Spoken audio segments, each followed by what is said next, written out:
So if we talk about very simple about this widespread hypertrophic scars. So if you go through the whole paragraph of this, you will see that there are various very small things about the various studies done or something extra detail has been given. But if you convert it into notes or make your own notes, what you will see that there are very selective points what are there, which is important for us to remember.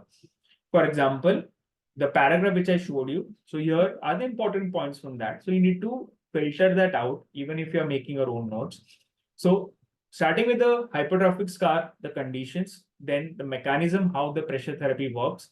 Then if you come to talk about the enhanced management, so here you'll see that given that losartan was found to be this significant, but this study proved that that is not needed. What is needed to understand is the what are the treatment modalities available, adjunctive treatments, what is the helpful nature of the laser therapy. So this is how you can filter out the information from Sabiston and use it for the exam purposes. Because Sabiston is very extensive, you cannot read that basically during the time of revision.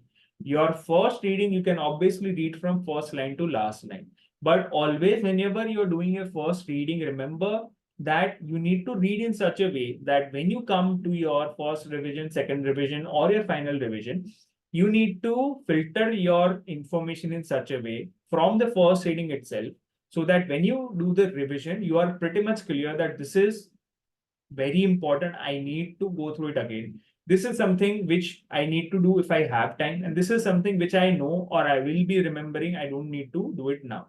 So this is where your first reading plays an important role. And this is why I'm taking this session, so that whenever you're reading now, you will keep these things in mind and prepare your material for revision in such a way.